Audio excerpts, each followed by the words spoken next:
All right, everybody, welcome to NorCal Sports Network.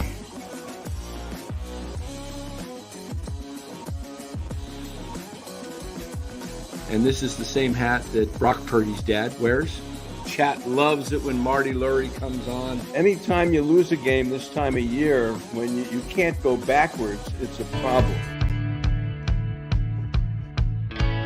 Welcome on in, everybody. NorCal Sports Network. Bringing it to you live Sunday night. NFL Championship weekend. Fucked. Pissed off. I hate the Chiefs. Man, Buffalo didn't have to help for officials, did they? All right, this show brought to you by Chapman Law Group. If you have any legal issues you need help with, check out the link in the description or give them a call at 415-613-9483. Tell them NorCal Sports Network sent you. We're also sponsored by Better, B-E-T-R, up there in the right above Lou's left shoulder. The other corner, top right-hand corner, the official daily fantasy sponsor of NorCal Sports Network. Click on the link in the description or download the app and use the promo code NCSN for a deposit match up to $250 plus a free pick. Lou, I lost my pick today. I picked a little two-situation deal with Josh Allen getting one touchdown and Travis Kelce getting more than 68.5 yards, 66.5 yards receiving. Never had a chance. Neither happened. We'll get into the Giants topic here shortly, guys. I just got to vent a little bit. Forget the first game. It was a blowout. The Redskins, or whatever you want to call them. I'll call them the Redskins. They 4 turnovers, 28 points for the Eagles off 4 turnovers, 3 fumbles, and an INT. The difference of the game, basically, because if they couldn't stop them, but you certainly couldn't help them. But anyway, the real game this afternoon, we all knew the game was going to be a barn burner. And Buffalo, for some unknown reason, decided to continue to run quarterback sneaks off the left side. Tony Romo knew it was coming. Four straight times, exact same play. Oh, my goodness. Now, the fourth time, I'm telling you, that was a close call, but it was a first down. But you gave it to the NFL to decide. And the NFL is so hung up on this three-peat crap. I'm telling you, they want at least the ratings for a potential three-peat.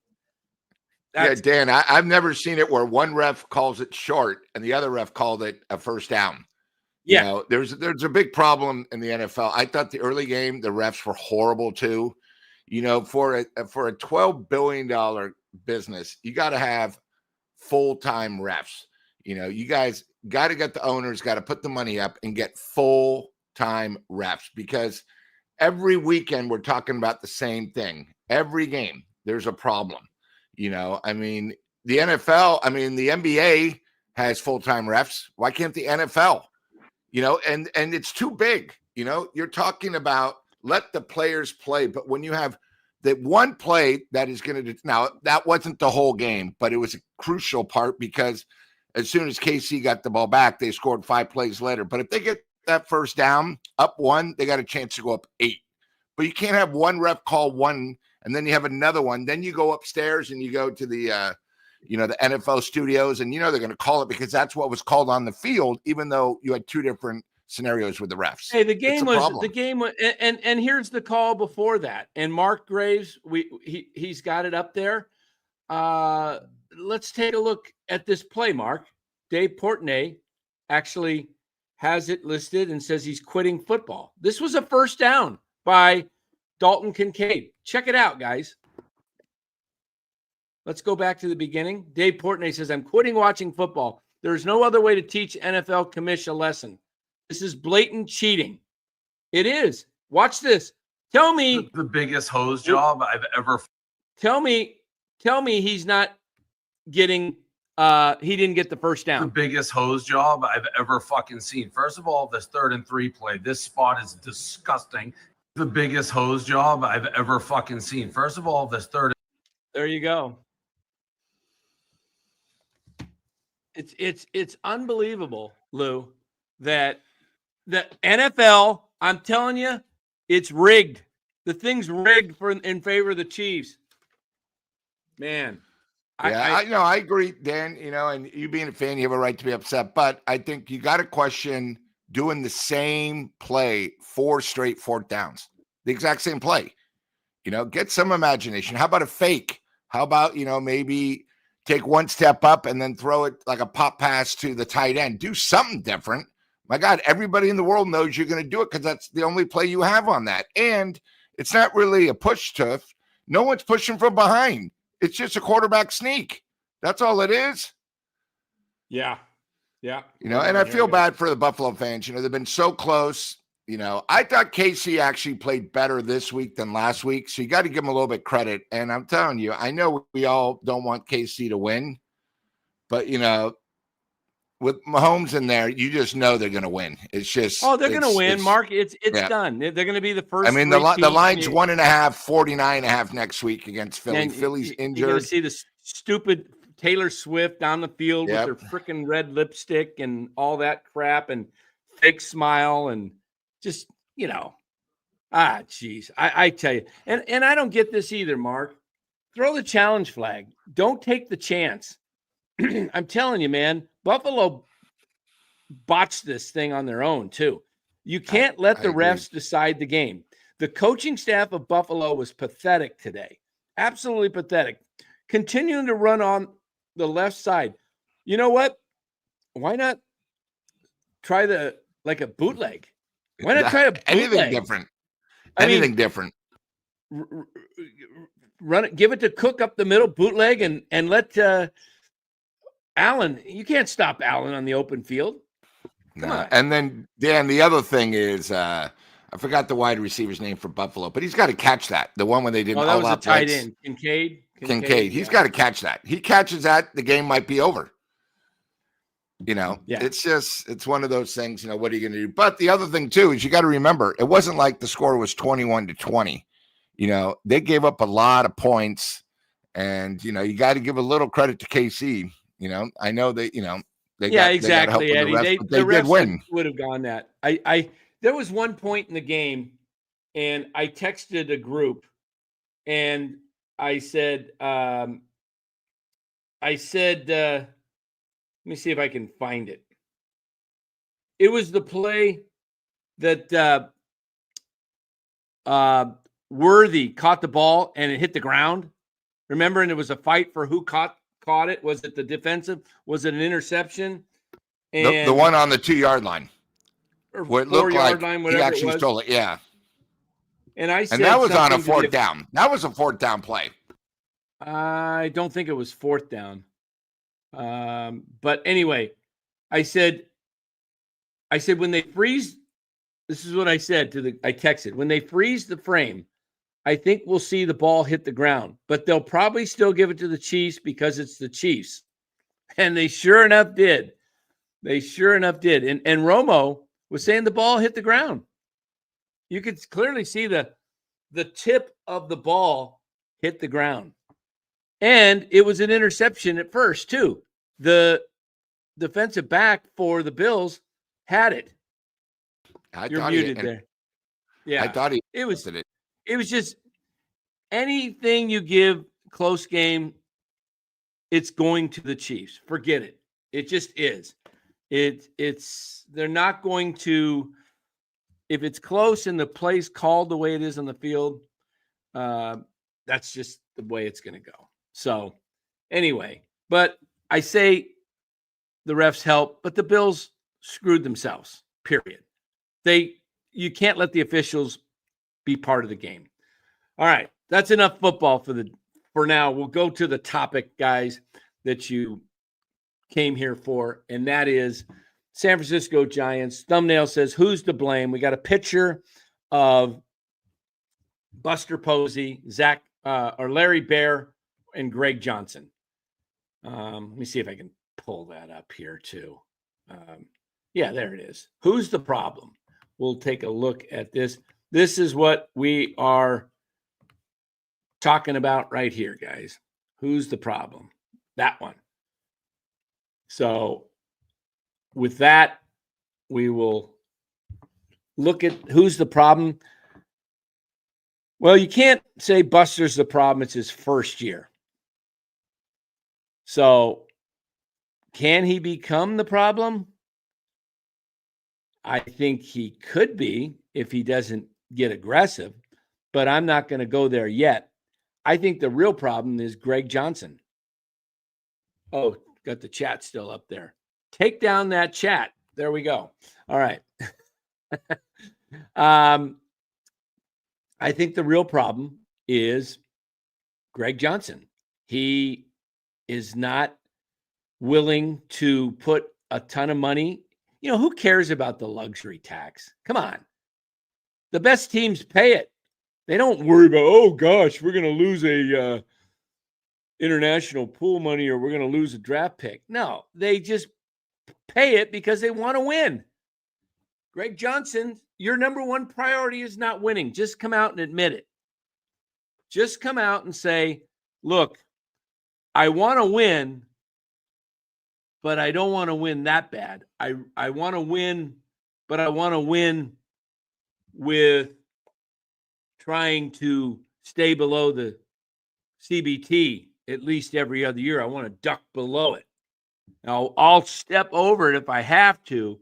It's not really what I want to do, but I really don't want to go out and get Pete Alonso or Alex Bregman or Anthony Santander or pay for Corbin Burns because I really don't want to pay that tax.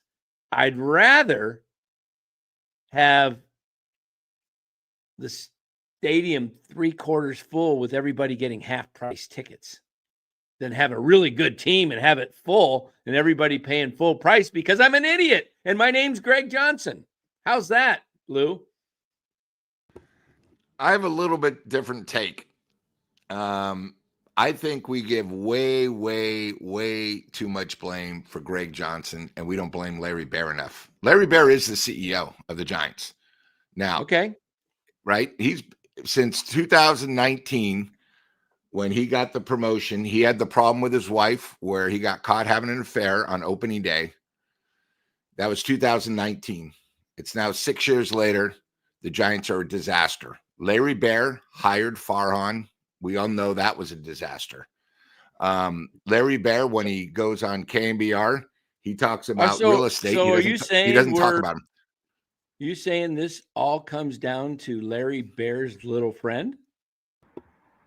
I think Larry Baer shouldn't be employed. I think Larry Baer has been a major problem. And Larry Baer, for some reason, is like a lifer. Nobody blames him for anything. He's the CEO of the company.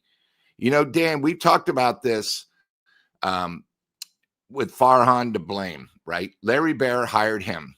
Larry Baer probably told Buster, you know, he doesn't pay the big bills, but he's also a part owner.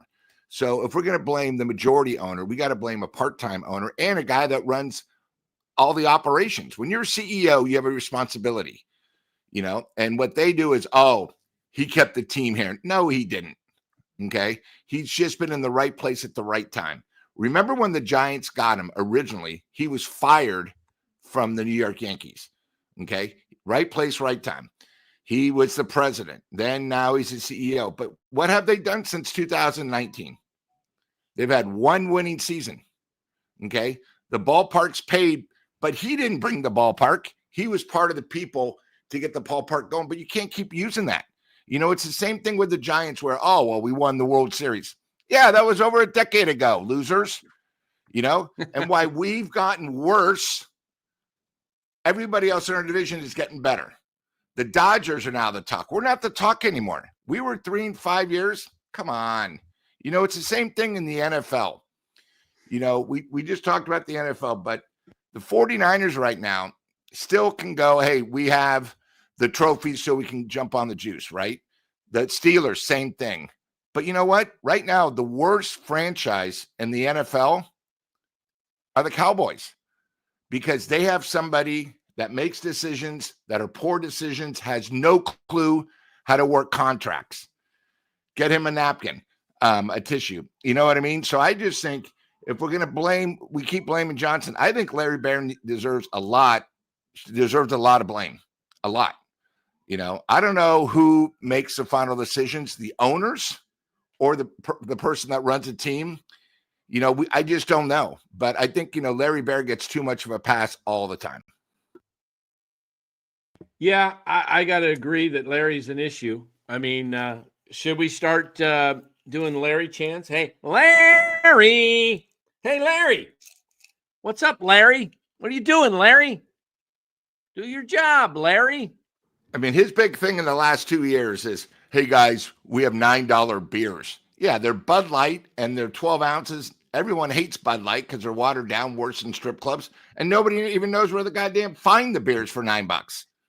He's the one that charges. He's the one that puts the concession stands together. All these decisions, when you used to go to the ballpark, it was so new. It was special. I go to a lot of games, guys. The Giants. Oh, Larry Baer was also the idiot for center field to put the goddamn garden because it was organic. Give me a break. Nobody cares about that. He's the one that makes horrible decisions too. Ryan, let's see if we can get a poll out there. If you're still out there, Ryan, put a poll together. Who's to blame? Larry Baer, Greg Johnson, or Buster? Or I guess there's a fourth option you can do on that. You can put other. I think it's all the above. Yeah. Yeah, or you can put for all the above. There you go. Excuse me. Wow. So, yeah, I just think this team does not have the desire that they should have. I really think they won 3 World Series. I think they were pretty happy after they won the first one. And the next 2 were just like icing on the cake. And that bought them, I think that bought them another 15 plus years of like, you know what? We hadn't won one since we never won one in San Francisco. So we've been here since 58. So it took 52 years to get the first one. And you got 3. They're good. Hey, we're good. We're good. If we don't win another one, we're good. We'll just start focusing in on real estate because real estate is where the money's at. We got our 3 world championships. We just need to grow our stinking fortunes. This is a family affair with all 34 whatever owners, and they're all in it for the revenue coming from real estate. They don't want to, you know what? This is, you know what? These fans out here, they'll keep coming. Look, we gave them 3 World Series championships. And until most of the fans wake up and say, we're not going to take it. We're not going to take it anymore. Okay, come on.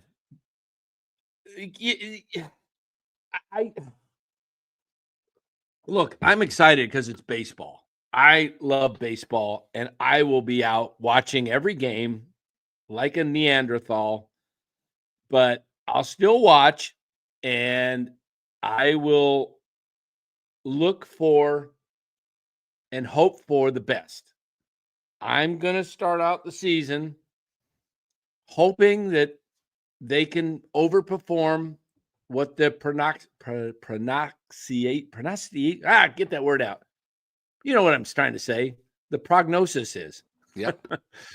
Their prognosis is 80 wins, 79.5 is the over-under. 4th place, I haven't seen a publication pick them higher than 4th. None. So I've done some videos, and I've said they could win 90 games and make the playoffs, but everything has to go right. Guys have to pitch to their best performance. Robbie Ray has to pitch like he did in 21. Logan Webb has to continue what he's doing. Justin Verlander needs to go back a couple years and pitch like he did. Harrison, you need to get the Harrison that was the top-rated left-handed pitcher coming out of the minor leagues. You need to see that. You need to see who the fifth starter is. Hopefully it's Hayden Birdsong and not Jordan Hicks, but you need to see some, level of growth there as well. And then, of course, the position players, you're going to need guys to overperform. So, and you're going to have to stay away from injury because they have no depth. Come on. They don't have much depth at all.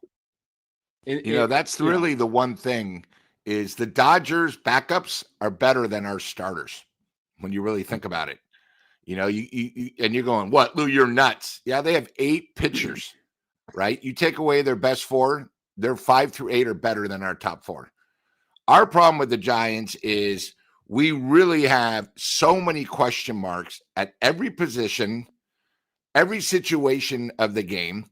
We're not even sure who's our fifth starter. We're not even sure how Ray's going to come back. We're not even sure Webb, who, as some of you guys might know, just became a dad for the first time. His kid is 3 months old. So when the season starts, it's going to be 6 months old.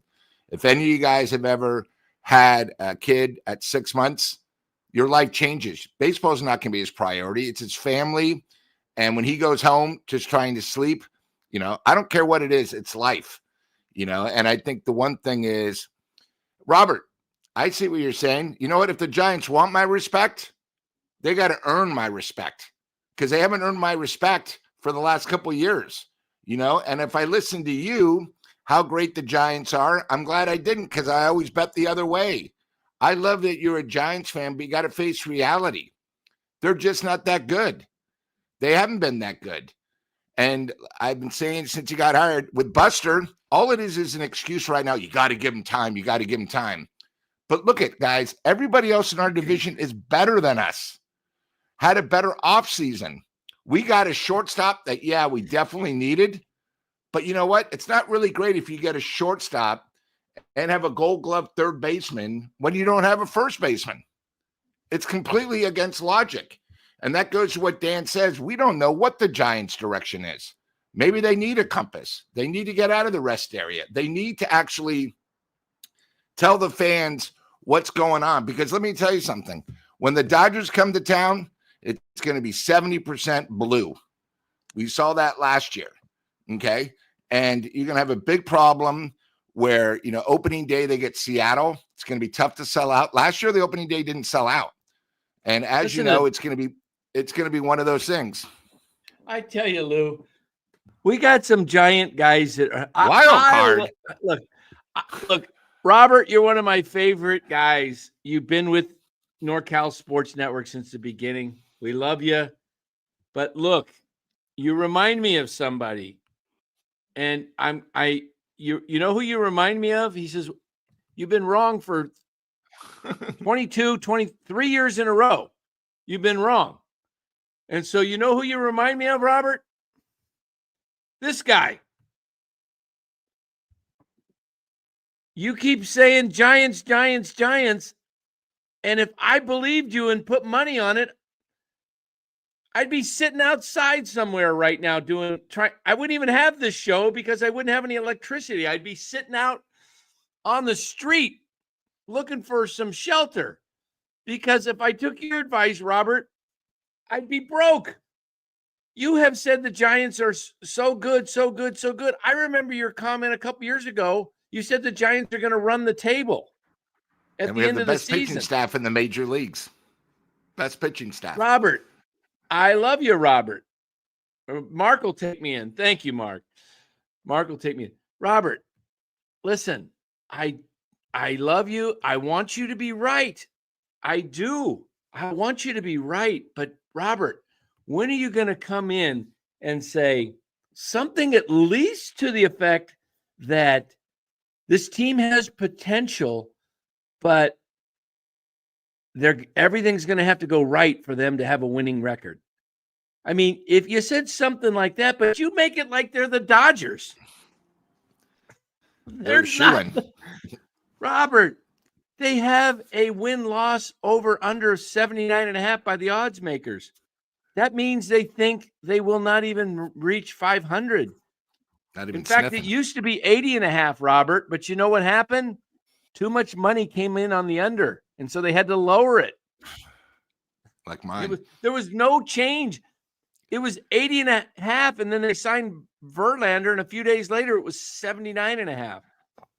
So, look, if the Giants make some positive moves, we will tell you, and we will be very excited about it, and we'll tell you what we actually really think. Look, I'm waiting to come on here and tell you one day the Giants will be competing for the National League West and are a legitimate World Series contender.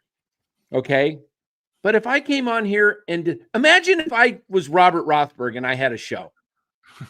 Imagine NorCal Sports Network the last 3 years just coming at you with everything positive. How many subs do we got? Let me take a look here. I'm going to pull up our subs here. Analytics. Him and Chardall should have a show. Him and Chardall, it'd be loaded. Look at this. We're almost to 4,600 subs, guys. If you can push this over tonight, that would be great. But I tell you what, I honestly believe if I preached like Robert Rothberg and was all in and said the Giants are going to be, this team is loaded, this team's fantastic, I would say our sub base would be sitting around, I don't know, 800. I mean, who would want to listen to me and us if we just told you guys that the sky is not falling? It's actually so sunny. Don't look. You're going to get blinded by the sun. It's so bright right now, the Giants' future. Don't look at the sun. When I look at the Giants' future, you know what I see? I don't even see a rainbow right now. I see dark clouds. And you know why? I don't want this. You know what? If the Giants get good, our sub will double overnight. If the Giants are good, I want them to be good. I grew up on the Giants. I'm just telling you. Giovanni, you said the Giants are making wild card buckets, so quit your yapping. Okay, you want to put some money on that, Giovanni? We'll put money on for charity. In fact, you can even pull up the NL West, the National League, and show what teams are better. And remember how many playoff spots they are, and tell us how we're going to be a playoff team. Yeah, just look at my hats back there. Okay. Yeah, there you go. There they are. You're not beating the Dodgers. You're not beating the Diamondbacks. That's two teams right there. I don't know what's going to happen with the Padres. Okay, I'm not sure. One team from the National League Central is getting in, and the top three, Phillies, Braves, and Mets, you're not beating any of those teams. And I don't think you're going to beat probably two teams at least in the National League Central. Cubs. And don't count out the Nationals. They're good. Yeah. They're young and they're good. They're young. Okay. Lou, the Giants have an abundance of pitching. Where, Robert? Where? Just because they have arms doesn't mean they're good. Webb is solid. Ray has potential. Verlander could be good. Ray's off an injury. How do you know how he's going to come back? He had his second Tommy John. Now he's come back, and he only lasted 3 starts, if you guys remember last year, and then he was out. No, we don't have abundance of pitching. Our pitching, to tell you the truth, guys, is probably we're in 4th because we have the 4th best pitching staff. San Diego has better pitching than us. The Diamondbacks have better pitching, and the Dodgers right away. We have a poll out right now. All right. And we have 57 votes. Who's to blame? Larry Baer, Greg Johnson, Buster Posey, or other. So let's see if we can get that vote. If you're over there watching on Twitter, come on over to YouTube at least so you can vote. And when you come over, subscribe. But I will say this. The Giants have an outside shot at 3rd place if San Diego falls apart. And it could happen. San Diego is teetering San Diego can go either way. They kind of remind me of like the 49ers last year in the Super Bowl. 49ers had the Super Bowl and they let it slip away and they fell apart. San Diego had LA beat. They had them down 2-1. They were arrogant, cocky, whatever you want to call it, confident. They thought they had them. They were home for 2 games and they couldn't even score a run. That sometimes can deflate a team in 2 years. It might take you. Yeah. And so the Padres, they were the team to beat last year. Look, when the trade deadline, I told everybody, bet the Padres. They're the team to beat. And they were the better team until they couldn't hit the last 2 games. So, and that's what the Dodgers said. Once we meet San Diego, we weren't even worried about the Yankees. We knew we were going to win the World Series once we beat San Diego. Sorry, Dan, didn't mean to evade you, but that's how confident, that's how tough they thought they were. Yeah, I'm just having a glass of water here because so I don't think this team – look, can the Giants surprise people? They can. Yes, it can happen. I just don't think it's likely.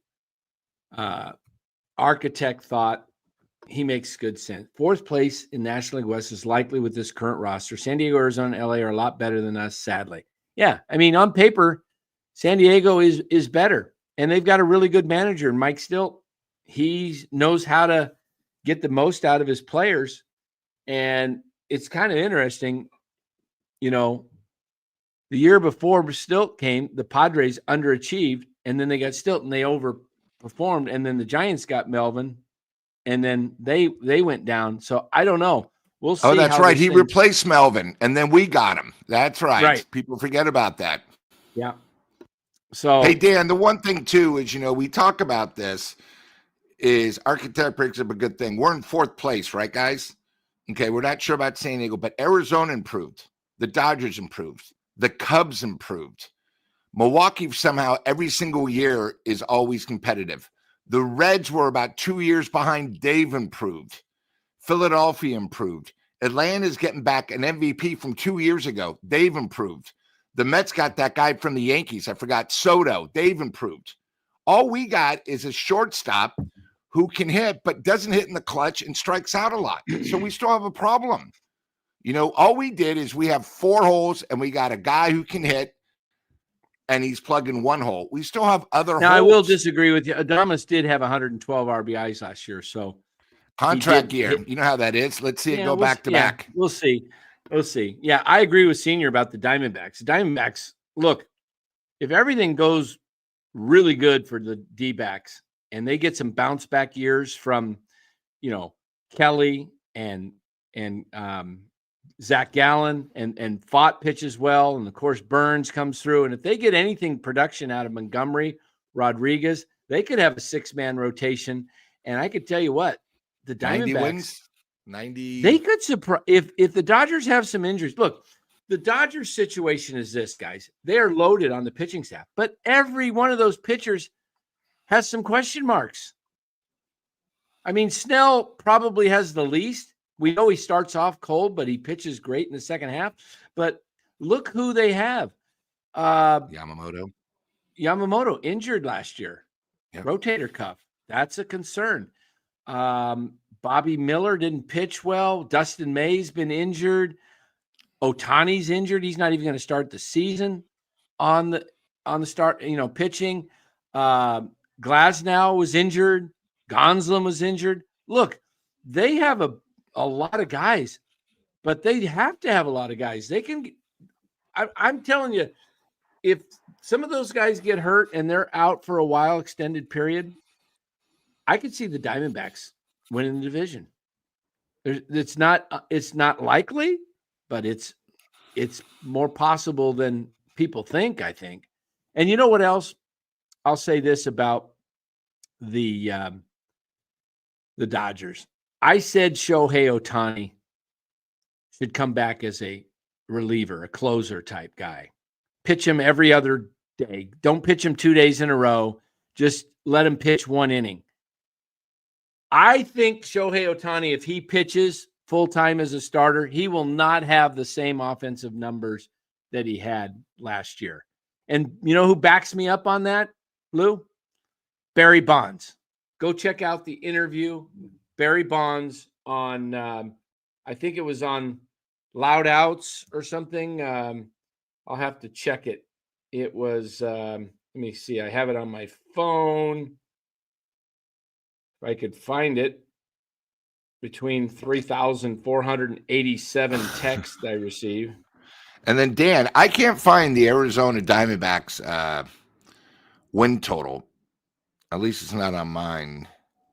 Jeez, but, you know, they got to be close. They're probably, 85 and a half, 88?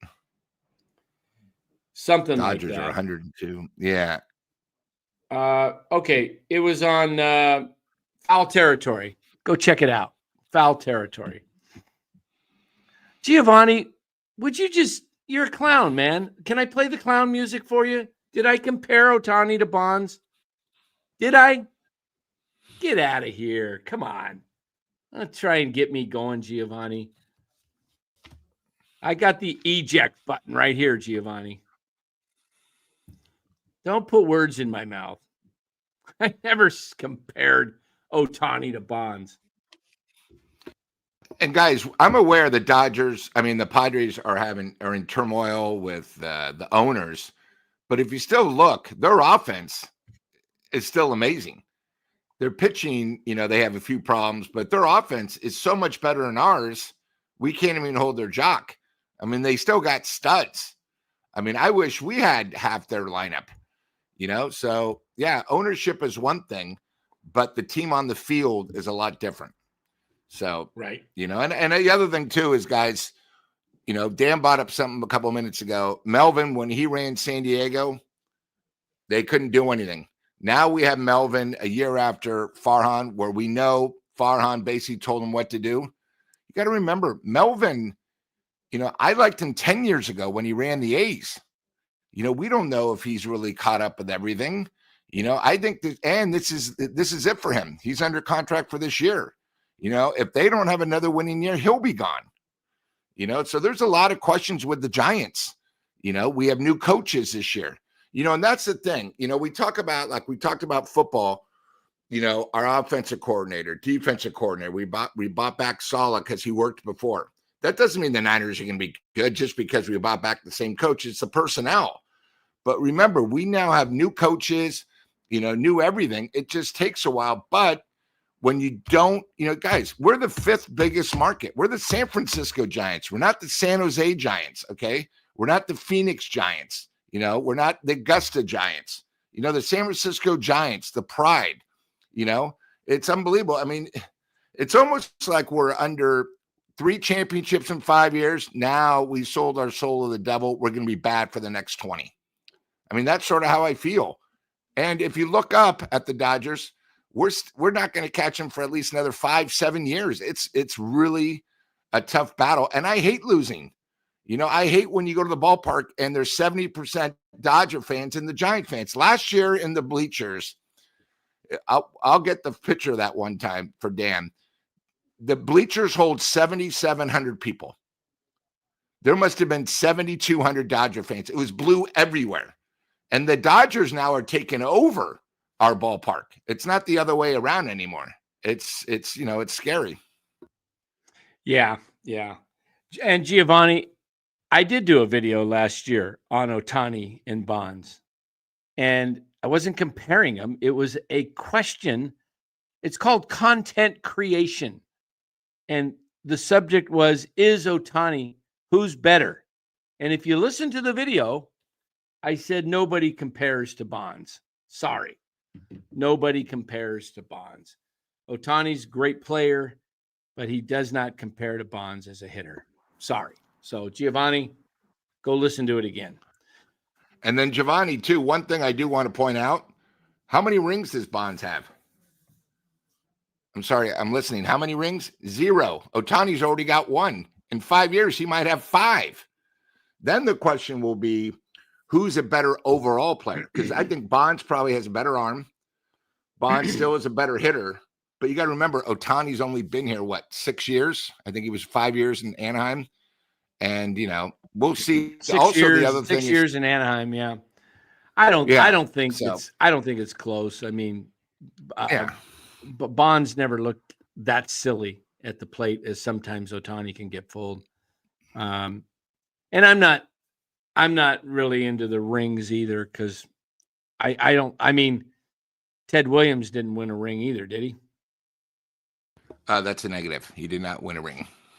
Yeah. So I don't think you can look at rings in baseball. There's a lot of great players that never even got to the World Series. It's a lot tougher because you're one of 9 versus in basketball, for example. I mean, you should be able to, I mean, if like Barkley, he never won a ring. Okay. He didn't have, he wasn't what the other guy, he wasn't Michael Jordan out there. He couldn't get past Jordan. And Dan, one thing I did want to bring up to the chat, it's hard to compare. Bonds played in a different era that is now. Bonds is still the greatest, and until somebody reaches his stature, he's always going to be the greatest. But the Hall of Fame just went the other day. Is, to me, of our generation, we all talk about Bonds and the homers, but is anybody aware that somebody's going to the Hall of Fame that had 3,000 hits in the major leagues and 2,500 in the league he came from? 5,500 hits. Ichiro. Ichiro? Did he have 25 in Japan? 2,500. No. Nobody talks. Yeah. Take a look at his stats. I don't believe nobody. He's probably the Hall of Fame. And by the way, I want to know who didn't vote him in unanimous. What a joke. And he still, if you guys remember, he hit the inside the park homer in the All-Star game. If you're right, Lou, if you're right, he had 2,500 hits in Japan. I don't believe that. Was it like 2250 or 2520? Yeah. Let me see if I can pull up his Japan statistics here. I don't know if they do that on Baseball Reference. Somebody's got to know that. Ken Griffey said he's the best pure hitter since Tony Gwynn and Rod Carew. His 3,000th hit was a triple off the wall. Okay. And remember, he was the first from Japan to come over. I got his Japanese statistics right here in front of me. Wait a minute. No, I don't. Why'd that give me a false headline? Oh, here it is. Batting. He started in 1992 as an 18-year-old, and he played until he was 26. Why isn't it giving me his total hits? Not even. Okay. I got to add this up now, Lou. You got me going. 92, 24 plus 12. That's 36.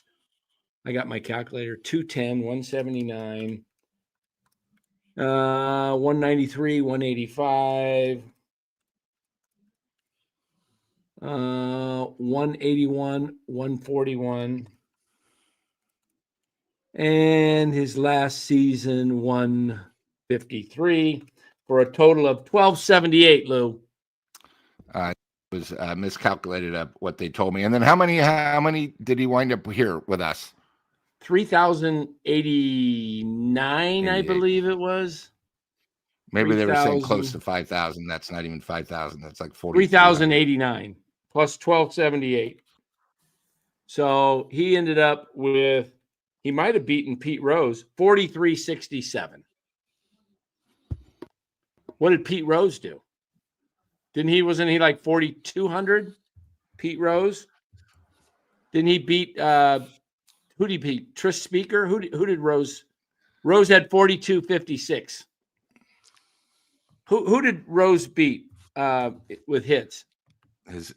He broke the record off Eric Shaw and the San Diego Padres. Somebody had 4,000 hits. Was it Ty Cobb? Must have been Ty Cobb. Yeah, it might have been Ty Cobb, I think. Ty Cobb had 4,189. Yeah. So Ichiro, if you count Japan, is the highest. Trish Speaker was 3,500. I knew it was somebody else. Yeah, Cobb. It's Rose and then Cobb in major leagues. Put Rose in the Hall of Fame, Giovanni. I agree with you. I agree. You know what? I'm just Especially tired now of that he's all no of- longer with us. Yeah, the guy begged for forgiveness, asked, come on. It's like all that was, and that was all as a manager. He didn't have even any effect on what he did as a player. Originally it was horses, then he was betting. He got stuck with the book, and then he was betting the games. Yeah. It happens. Look at Yeah. Shoeless Show Jackson. Yep. So let's see how our poll's doing. Let me take a look here. Our poll, who's to blame? As we look at it, hold on. It'll just got to pull it up here. It takes about 5 seconds. And voila, we got it. Okay, we have 82 votes right now. And come on. Oh, Greg Johnson running away with it. Larry Bear, a distant second, followed by Buster Posey, and then followed by other than Buster Posey pulling up the rear there. And guys, on the chat, I don't think Dan's saying that Buster is to blame. I think the problem is we heard Buster was in charge, and we expected the team to go out, get players, get better, do all the above. It's almost like we had a bad blind date, and now she's our friend. When we were told so much, So hey, let's see if we can get to 100 votes, guys. We got 86 votes, 14 more votes. Robert, that's a good question. I am so glad you asked. Which Giants players do I consider quality hitters? Okay, I will say number one is Elliot Ramos. 2, I think Adames is a quality hitter. And that's it. 3 could be Jung-Hoo Lee. We don't know. That's it. Who do you consider a quality hitter, Robert? I got 2, possibly 3. And what makes a quality hitter, Dan? Do you think somebody hits in the clutch, good percentage, RBIs? Yeah, RBIs, OPS, just, runners in scoring position, guys that aren't, I can handle the 25% strikeout if you're hitting a lot of home runs and you're driving in a lot of runs. But what I can't handle is guys that hit for low average and either strike out or hit a bunch of, hit home runs or just strike out. Chapman strikes out way too much, and he's got to learn to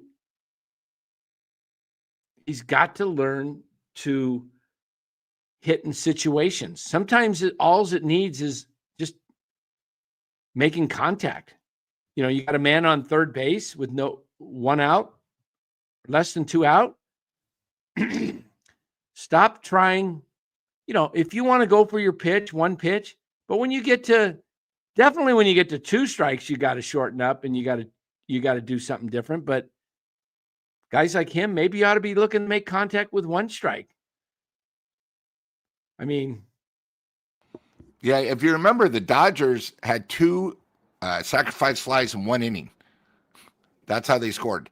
And the other thing about the Giants, we had, I think it was during our little run, we had 5 games the Giants won in their last at-bats. 1 was on a balk, a wild pitch, an infield pop-up that was dropped, so it was an error, a hit batsman, and then a ground ball beat up by double play. It wasn't even like a sacrifice fly. It wasn't even a key base hit. And we saw it all year last year. It was very, very tough for the Giants. When runners in scoring position, you almost had to turn the TV off because we never came through. Never.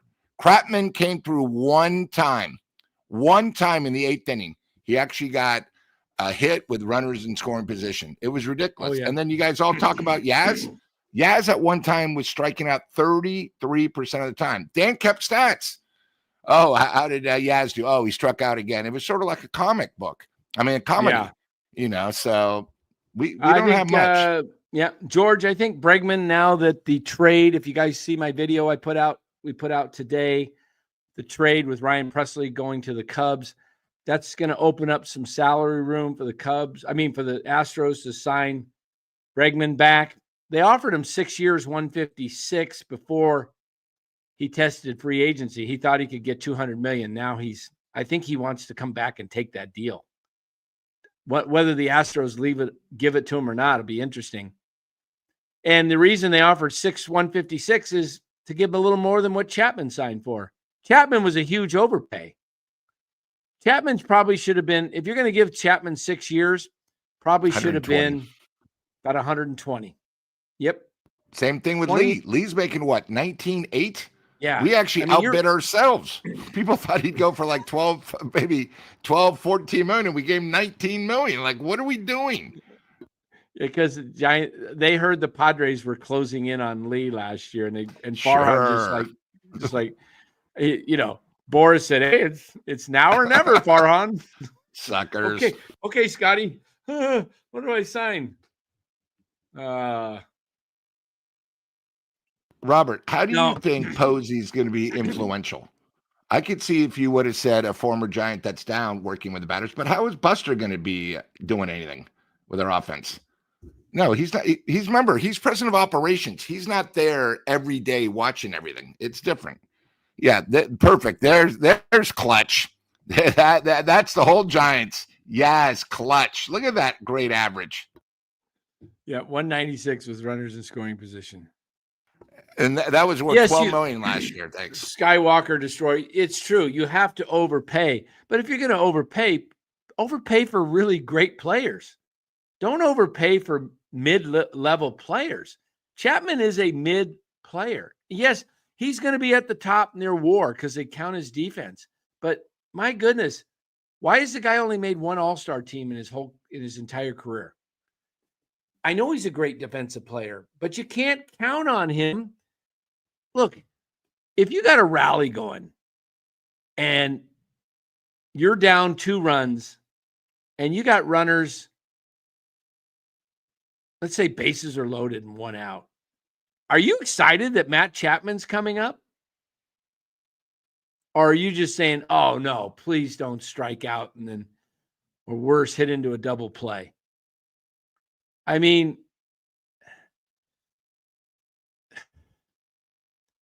I watched pitchers last year and I was calling pitches at the point. Okay. Yeah, I was calling, okay, just here's how you get Chapman right now. You got him with 2 strikes. Throw a hard slider that looks like it's going to be in the strike zone, and then it breaks away, and he'll be like. Yeah. And Dan, people forget Chapman was with Toronto. They didn't want him. The Giants signed him, I believe it was, 2 days before Snell? It was very late. We were the only team that even gave him a contract because he thought he was worth more. Farhan says, okay, we'll give him a shot. And then, of course, once we got him, he was decent. He wasn't a great player, but we had nobody else, so we oversigned him. Typical Giants. But, he was very late. I think he was like a March signing last year, too. Chapman, yeah. With Snell. With Snell and Chapman, yeah, they were late. And, maybe Chapman has a better year this year. He gets into camp early. He's also got a young kid. So who knows? But this is a team, Lou, that has, I would say, let me hold on here. I think they have potential to win 85, but to be realistic, it's more 75. You bring up a great point. Like Wilmer Flores has to be Wilmer Flores from 4 years ago. Chapman needs to be how he was 5 years ago, where he actually might even get 80 RBIs. We need Adames to be like last year or better. We need Ramos to have even a better year than last year. We need Lee, to show us what he has. I mean, there's so many. I mean, it's ridiculous. It's like we're behind the 8 ball before the season starts. Yeah, Chapman struck out not only all season long, he struck out in the offseason. Of course, remember when he said he was going to get all these players here? I got people calling me, talking to me. And Appreciation Day. We can even show the tape. Don't worry, guys. I'm reaching out. Trust me. Yeah, trust me. Sucker. Might as well start selling those hats. So I don't know where the team's really going, Lou, but I think it's a it's a crapshoot to think that this team will be any better than last year. Look, the odds makers had you for 83.5 last year. This year, 79.5. That should tell you something. There's nothing coming up in the farm if guys get injured. You can't Eldridge, make trades. Yep. Yeah, Eldridge is it. You can't make trades for guys because, oh, well, we lost them. Well, we better go out and unless you're going to move some of your better players like Webb or Birdsong or Harrison, guys like that. It's you're in trouble. The cupboard's empty. So and yeah, Dan, the other thing too is there's our schedule this year on the road is tougher. That's why last year we were 83.5. Yeah, we lost Snell, right? But guys, it's 79.5 because our schedule is tougher. I've been saying this since day one. By May 1st, we might be like 10-20. It's that hard of a schedule. And our pitchers don't fare everybody. I mean, we have nobody when the pitchers go against us that are even, we have nobody that I want to watch bat half the time. Nobody, compared to every other team in the NL West, at least has somebody. Yeah, that's pretty much his baseball card, Hiroku. Yep. 230 to 249, under 80 RBIs, 25 homers. Yeah. I mean, and Dan, growing up, what would a guy like those stats actually be? He wouldn't be starting for the Giants. Growing up, God, he's batting 239. You can't even bat 250 like Mark Hill. Right. You know what I mean? You can't get 80 RBIs. And a lot of the home runs that Chapman hit, that I can recall at least a half dozen or more. It seemed like they came what you would call in the NBA as garbage time. You're way up and, or you're way down and he hits a home run. It's like home runs that actually are game changers. You don't see a lot of that. You don't see. Yeah, he'd hit a solo homer like in the second, but in the fifth, he'd be up, the bases loaded, strikeout. Be up in the seventh inning, we're doing a rally, strikeout. Be up in the ninth. And the thing is, on the strikeouts, when he's 0-2, you knew he was going to strike out. I mean, every single time, Dan, it was like, all right, is it going to be a backwards K or is he going to strike out? And all the pitches were exactly the same: slider, outside, and high. That was it. Yeah, he's got a very bad swing path. His swing path is like right. Yeah, even above Johnny the Lee waist. batted over 250. Yeah. Yeah, his swing is horrible. Johnny LeMaster. Yeah. Yeah, boo. So. Yeah, I mean, so there's a lot to look at with this team. So, Robert, I hear you with your enthusiasm and your positivity, your optimism. Don't mean to rain on it, but I just have to tell you that this team is where it is. I mean, what changes did they make from a team that was last year was not good? They brought in Adames. That's a good move. They lost Conforto. They lost Blake Snell and replaced him with Justin Verlander, who's coming off of a neck injury. I mean, Verlander still has the potential to be good. It wouldn't shock me if he had a good season, but it also wouldn't shock me if he's done. So we'll see. These are, I mean, you're not signing guys with high chances of them being on the upswing, that they're going to have, I think Chapman, you might have got the best year out of Chapman that you'll ever get last year. He hit more for average.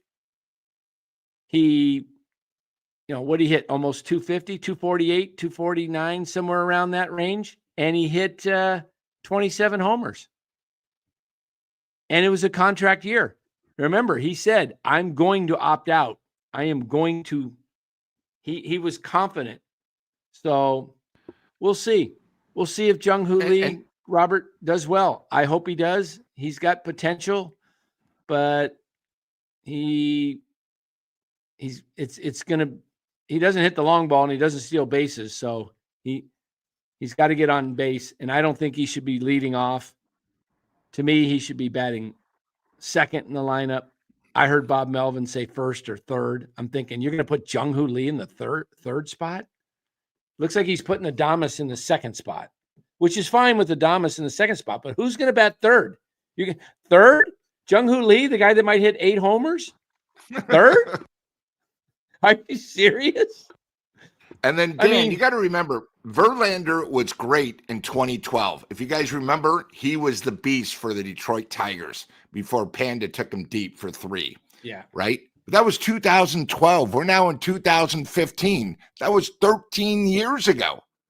Yeah. Guys, 13 years ago. And why are we getting him so cheap? So, go ahead. I agree with this statement. If Matos can start and Yaz is fourth outfield, the Giants could be better. Yeah. You can't have everybody in your lineup strike out 25% of the time. Okay? Let's go through the lineup. Who's batting first? Wade, like 21, 22%. Adames, 25%. Jung-Hoo Lee, if he bats third, good night. But he only strikes out 8, 9% of the time, at least last year. Fourth, who's batting fourth? Ramos, 25% of the time, 26. Chapman, same. Okay, that's 5. Who's batting 6? Bailey? He's right up there too. He's like in the 28%. 20s. Yeah. I can't remember what he is. I'll have to look it up. I can't remember, but he's in the 20s. Who's batting 7th? Fitzgerald? He's over 30. Who's batting 8th?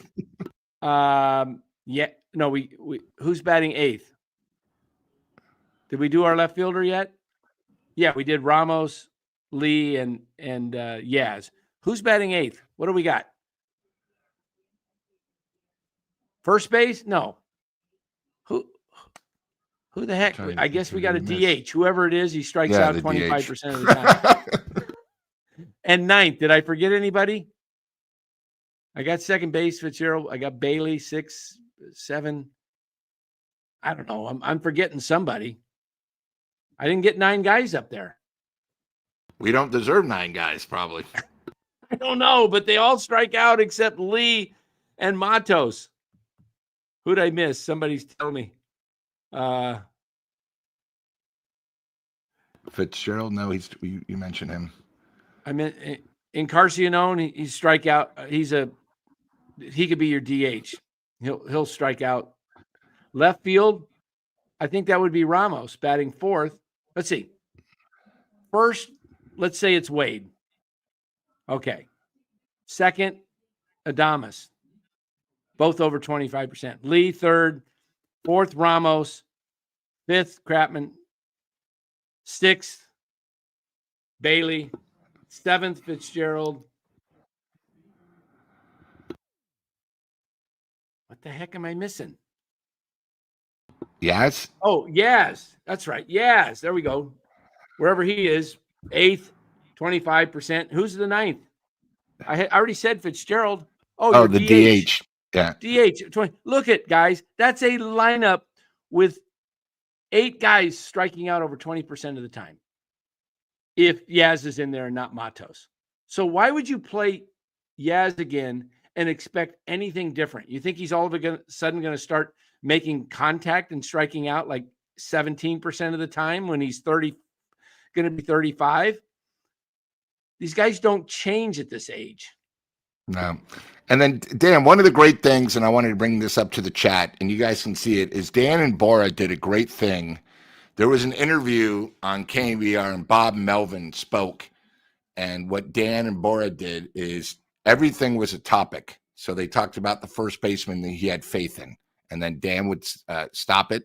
And Bora and Dan would say, "Are you kidding me?" And it's a great thing. So if you guys get a chance, get some free time, go and watch the video. It's about 32 minutes long, but it's very informative because me and Dan think of the Giants one way. And Bob Melvin, I don't want to say he's a homer, but I don't think he's in reality when he talks about how great, like he said, he was very excited for our team this year and we made huge progress. And it was like, are you kidding me?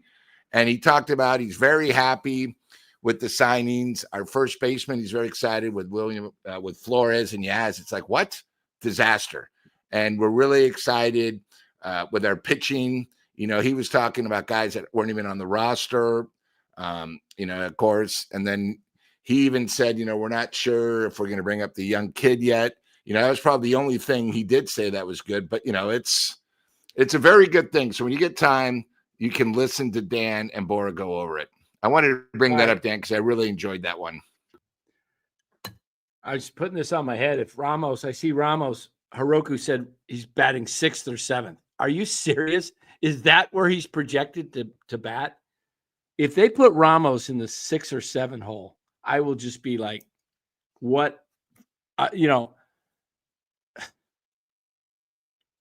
what are you doing? He was your all-star last year. He's 24, 25 years old. He's the kid with the most upside. Who's going to bat in front of him? Chapman and Bailey and Fitzgerald. I mean, Ramos should be no lower than 5th in a lineup on this team. Now, I could see him batting 7th with the Dodgers, but the Giants?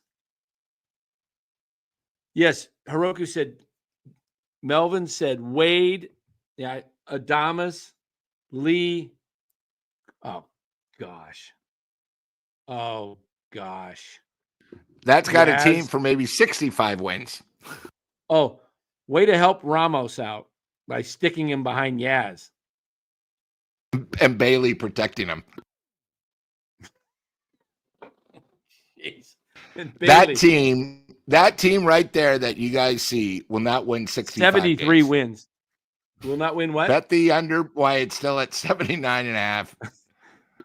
That team right there will not win 75 games. Is that what you said? Did you say 75 or 65? That's got a 65 thing. And then the other great news is when Wade's not in, you get the powerhouse Flores to bat. I mean, look how bad that is. You know what? This is so bad.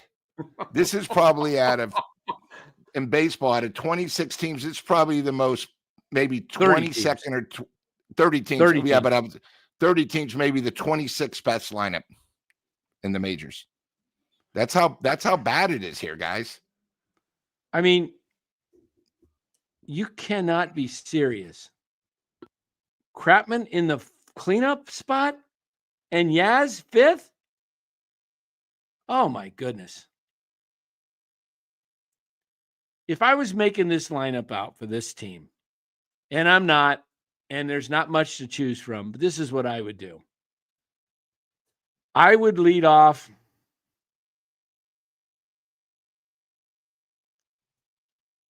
You know what I would do? I'd probably just bat because first.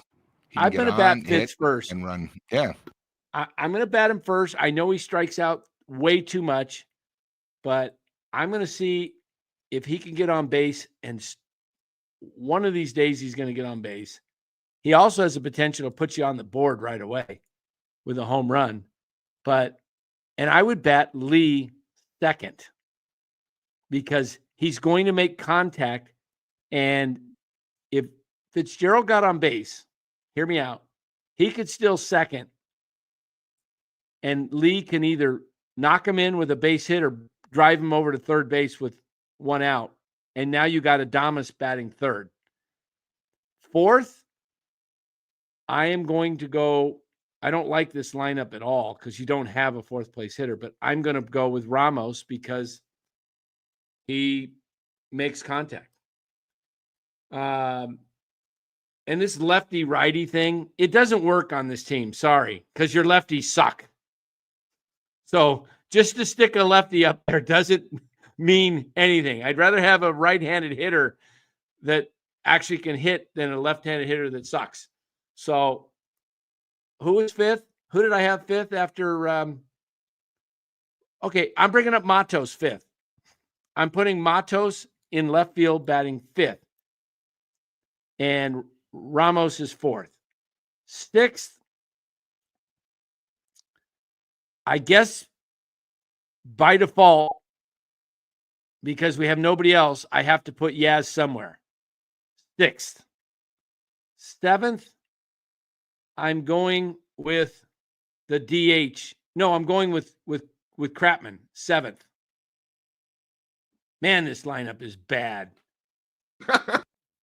8. I mean, it's not even a team, like you try and read for situations, but they're all the same type of hitter. Yeah, this is like a bad fantasy Chapman, team. It's like a bad all fantasy a bunch team. of strikeout guys.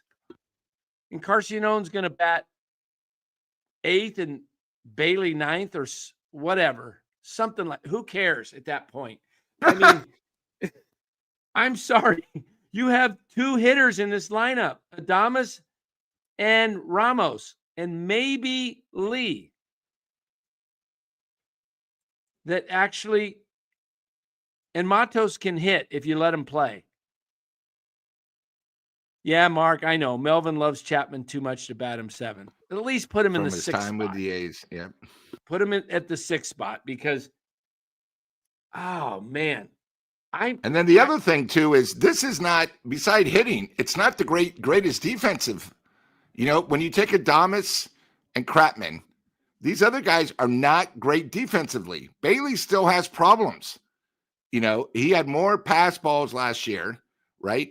We got our outfield is still a big question mark. Yaz isn't that good in the outfield. Wade at first is a mystery. You're going to have Fitzgerald trying a new position. Offense and defense, this team is not that good, Dan, not at all. I mean, does not get me excited at all. No, it does not get me. I mean, this I'll tell you who gets excited about this. You want to know who gets excited about this? The whole league going against us? The opposing pitcher. He goes, oh, yeah. Maybe I can get a shutout tonight. With that lineup, how do you expect Adames not to be pitched around? There's nobody going to protect him. Nobody. Nobody on that team unless you bat Ramos after Adames. Adames, why pitch to him? Nobody else scares you in that lineup, especially for the lefties there. And Bailey's batting right-handed. He's a lot better left-handed. And what? I know someone in the chat's going to say, yeah, well, Bailey, if we're a lefty, he won't bat righty. So who are we going to put up behind him? Remember, the guy, Sable's gone, and then we got that horrible guy who got injured last year. I mean, we have nobody else. Dan brings up a great point. Our depth is so bad, guys. We have no depth. Yeah, absolutely. Yep. I am, why is this not working here? I thought I would do this while I was on the show. I'm trying to get logged into my FanDuel. I'm going to bet the under right now. I already did. I got him at 8.5, and I did the 79.5. And then Dan, by the way, I don't know if you saw Verlander on his press conference. They interviewed him again. And did you keep hearing? And this is sort of a rumor going on all the Giants that he keeps mentioning once Kim arrives. Is there like a rumor out there that the Giants are going to sign Kim maybe like in April or May when he's finally healthy from the Padres? Verlander said it twice on 2 different things. So now somebody else says Giants need to sign him. But in Verlander's press conference, he met somebody else and he goes, yeah, when Kim arrives, our infield will be solid. Go ahead.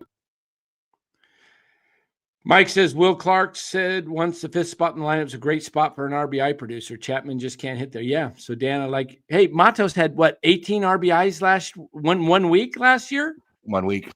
When he got he was coming up with runners in scoring position and he constantly getting hits. I mean, yeah, Chapman's not the guy.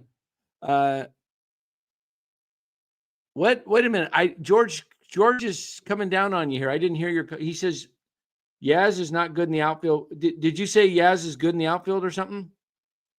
No, I didn't. I think he's very minor league. He's average at best. I think Yaz is a really good right fielder. I think he's maybe average at best. I think the problem with Yaz is he finds himself where he has to dive a lot, so he makes the plays look better. His arm is okay. but he's in right field. It's tough in right field, but I see him make a lot more mental errors and ability wise, and he can't hit at all. So yeah, they sorry, did George, screw if you Matos. misunderstood me, I apologize. They screwed Matos last year by bringing him up in the leadoff. They don't know what they're doing. They don't know what they're doing. Why do you mess with something good? Why do you? Because the guys. I mean, it's not Matos' fault you don't have a leadoff hitter. Look, he was hitting the ball really good. Yaz is a good right fielder. Absolutely, Hiroko. I agree. Horrible hitter. He's a really good right fielder. He's got a really good, accurate arm. It's a average to better than average arm. It's not a rocket, but it's very accurate. And he makes the plays.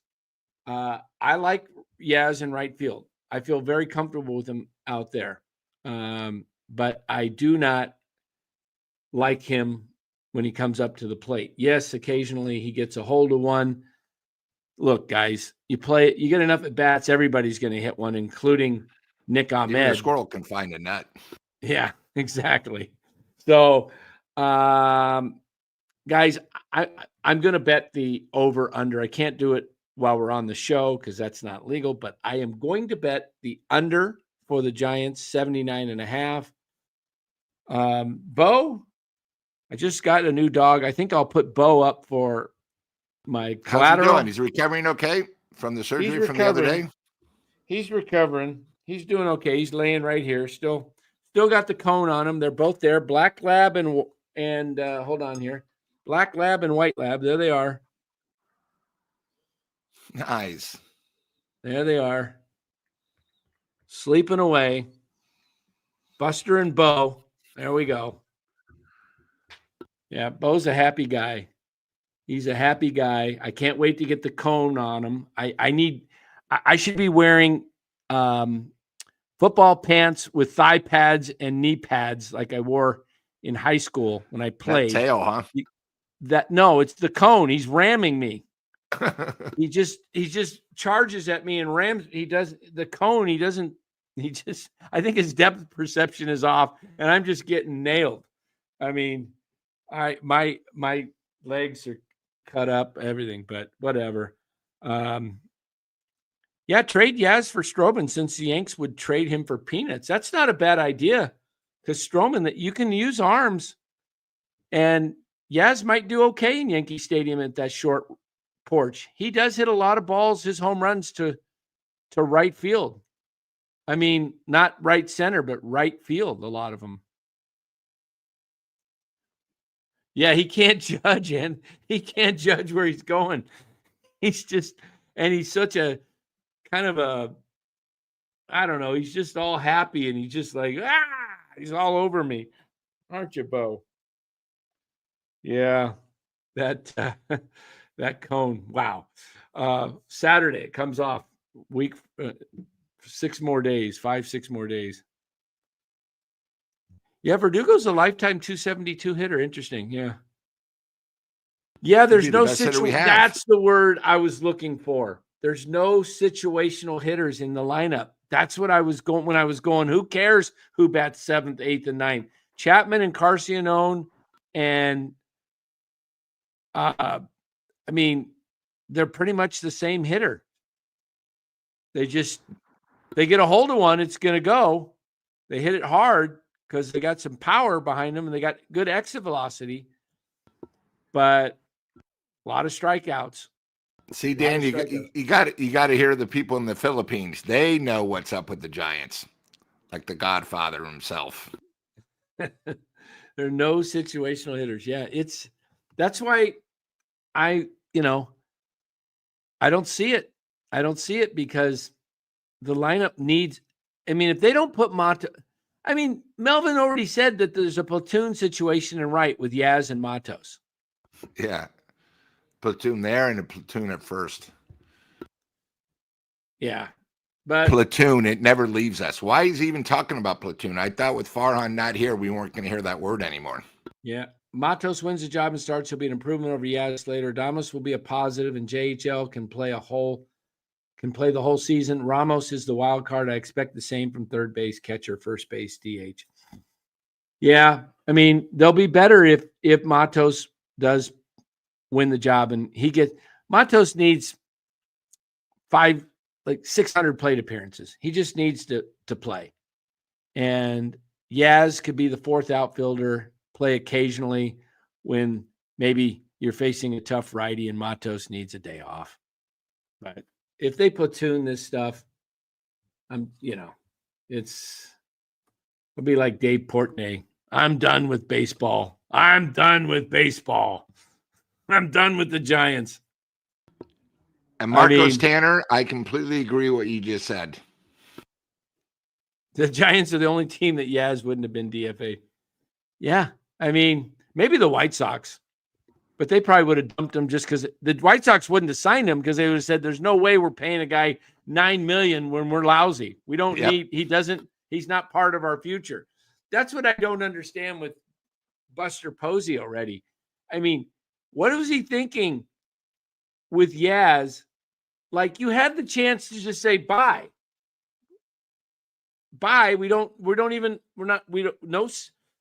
Test the free agent market on your own. There's no hearing. There's no arbitration hearing. It's just, we'll see you. And if you want to come back for less, we'll take you for less. But right now, you're a non-rostered player across baseball. I don't think he would have got $9 million from too many teams. Again, we outbid ourselves and overpaid for a fourth outfielder.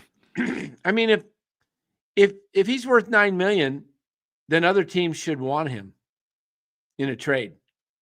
Hey, Clayton, how you doing? So, guys, I think we're done.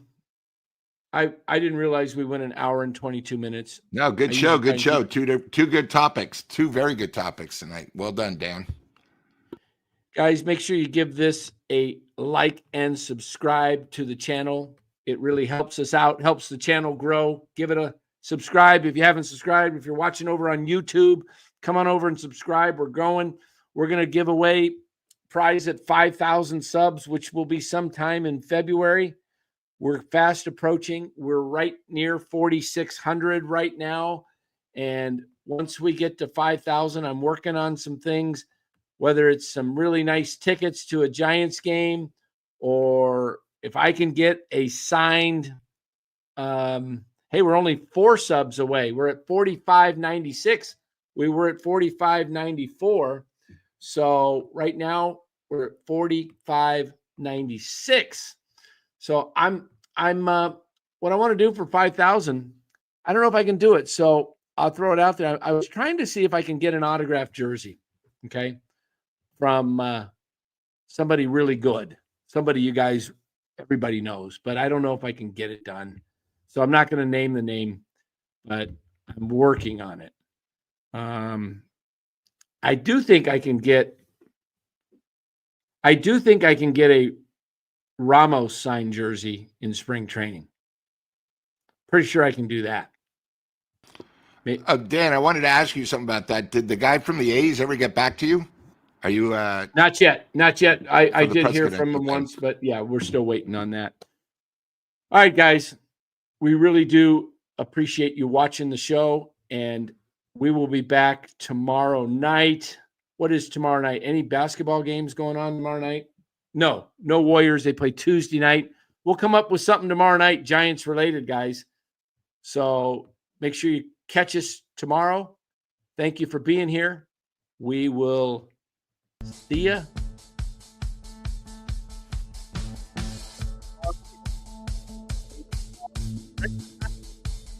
7:45. Take care, everybody.